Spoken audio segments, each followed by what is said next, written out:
నమస్తే, welcome to our channel. నేను మిషాల్ని. కేంద్ర హోంమంత్రి అమిత్ షా గారితో సినీ నటి త్రిష గారైతే భేటీ అయ్యారు. తర్వాత ఇంకా తమిళనాడు రాజకీయాల గురించి ఏం చర్చించుంటారు, ఇలాంటి అంశాలను చర్చించే ముందు స్టూడియోలో ఉన్నారు senior journalist doctor Kanakadurga Vadlamani గారు ఉన్నారు. వారిని అడిగి విషయాలను తెలుసుకునే ప్రయత్నం చేద్దాం. నమస్కారం మేడం. నమస్తే అండి మేడం, ఇప్పుడు తమిళనాడు రాజకీయాల్లో ఇప్పుడు హాట్ టాపిక్గా నడుస్తుంది ఏంటంటే ఇప్పుడు సినీ నటి త్రిష గురించి హాట్ టాపిక్గా నడుస్తుంది.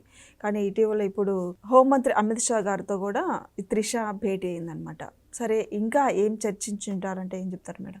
ఏం చర్చిస్తారు? ఇవాళ టీవీకే పార్టీకి సంబంధించి త్రిష ముంబైలో అమిత్ షాతో భేటీ అయ్యారు.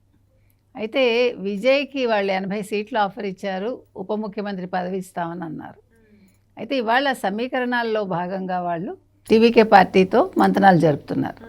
అయితే ఈ సర్వేలు ఏం చెప్తున్నాయంటే డిఎంకేకి 5% ఎక్కువ వస్తుంది, అంటే వీళ్ళతో కంపేర్ చేస్తే ఏఐడిఎంకే టీవీకే వీళ్ళందరితో కంపేర్ చేస్తే.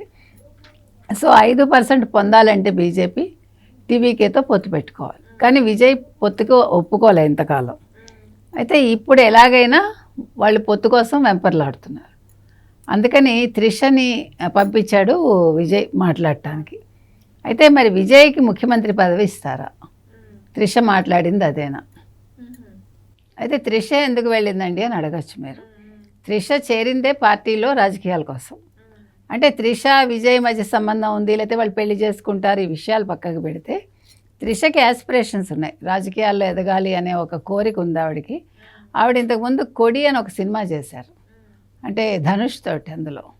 సో ఆ సినిమాలో తను రాజకీయ నాయకురాలు అవ్వడం కోసం ప్రేమించిన వ్యక్తిని ధనుష్ని చంపేస్తుంది అందులో. అది కథ బాగుంటుంది ఆ సినిమా. సో ఇక్కడ అలా కాకుండా తను ముందుగానే, అంటే ఇప్పుడు టీవీకే పార్టీ పెట్టడం విజయ్ తనకి నచ్చటం, అందుకని విజయ్కి చేరువయ్యారా? దీని మీద అందరూ ఏమంటున్నారంటే మరో ఎంజీఆర్ జయలలిత అవుతారా వీళ్ళని. కానీ జయలలిత ఎంజీఆర్తో పోల్చాల్సిన పని లేదు. కానీ త్రిషగా మాత్రం కోరిక అయితే ఉంది కాబట్టి ఆవిడ పార్టీలో ఏ రకంగా కొనసాగుతారు, ఆవిడ ప్రధాన కార్యదర్శి అవుతారా ఇంకా తెలియదు మనకి. ఇప్పటికైతే టీవీకే ప్రధాన కార్యదర్శి ఆదవ్య అర్జున ఏదో ఆ పేరు నేను సరిగా మర్చిపోయాను నేను. అతను నిన్న ఒక కాంట్రవర్సీ కూడా అయింది. అతను రజనీకాంత్ గురించి కమెంట్ చేస్తూ రజనీకాంత్ తమిళనాడులో రాజకీయాల్లోకి రాకపోవడానికి కారణం డిఎంకే భయపెట్టింది అని. దానికి రజనీకాంత్ స్పందించారు కూడా.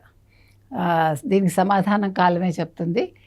2020లో కోవిడ్ కారణంగా నేను రాలేకపోయాను, నా ఆరోగ్యం కూడా అప్పుడు సహకరించకపోవటం వల్ల నేను రాజకీయాల్లోకి రాలేదు, కానీ లేకపోతే నాకు వేరే రీజన్స్ లేవు అని రజనీకాంత్ చెప్పడం జరిగింది. ఏది ఏమైనా ఇవాళ త్రిష అనే ఆవిడ టీవీకే పార్టీలో ప్రధానంగానే ఉన్నారు. సో నెక్స్ట్ మరి తను కూడా ఉప ముఖ్యమంత్రి అయ్యి విజయ్ని ముఖ్యమంత్రిని చేయాలనుకుంటుందా? కానీ మరి ఏఐడిఎంకేతో పొత్తుకెళ్ళినప్పుడు బీజేపీతో కూడా పొత్తుంటే ఇక్కడ మరి ఎళ్లపాడిని కాదని విజయ్ని వాళ్ళు ముఖ్యమంత్రిని చేయడానికి ఒప్పుకుంటారా?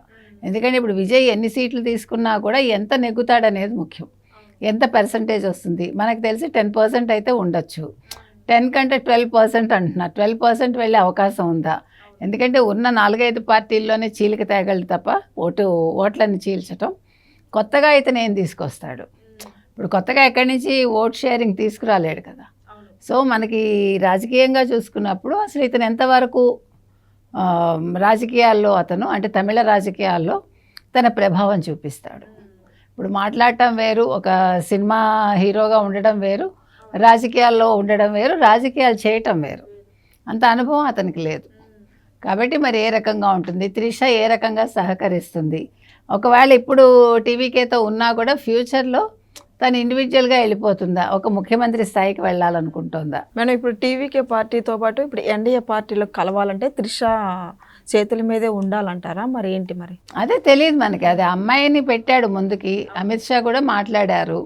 మరి ఏం జరుగుతుంది అనేది వేచి చూడాలి. ఇది ఎవరు చెప్పే విషయం కాదు. అంటే విజయ్ తీసుకునే నిర్ణయాన్ని బట్టి ఉంటుంది. విజయ్ కూడా ప్రోస్ అండ్ కాన్స్ ఆలోచించుకుంటున్నాడా? బీజేపీతో కలిస్తే మళ్ళీ ఒక మతతత్వ పార్టీతో కలిసినట్టు అనుకుంటారా? ఆ ఆలోచన కూడా ఉండొచ్చు. ఇతనికి క్రిస్టియన్ ఓట్లు ఉంటాయి కాబట్టి క్రిస్టియన్ ఓట్స్ పడతాయా పడవా అనుకుంటున్నాడు. ఇంకా చాలా ఇప్పుడు మనం రాజకీయంగా ఈరోజు ఏమైపోయిందంటే ఏదైనా కూడా పూర్వంలాగా రాజకీయం అంటే రాజకీయం ఉండట్లా, కులం మతం ప్రాంతం ఇవన్నీ వస్తున్నాయి అందులో. కాబట్టి ఏం జరుగుతుందో వేచి చూడాలి. మేడం ఇప్పుడు విజయ్ టీవీకి విజయ్ అన్నట్టు ఇప్పుడు త్రిషాని ఎమ్మెల్యేగా చేయాలి అనుకుంటున్నాను అన్నారు. ఇది ఏమంటారు దీని మీద మేడం? ఎమ్మెల్యే చేస్తాడు, ఎందుకంటే ఎంపీ అయితే మళ్ళీ తను ఢిల్లీకి వెళ్ళాలి. ఎమ్మెల్యే అయితే అమ్మాయి కోరికలు కూడా నెరవేరుతాయి కాబట్టి ఎమ్మెల్యే చేయాలనుకుంటూ ఉండొచ్చు.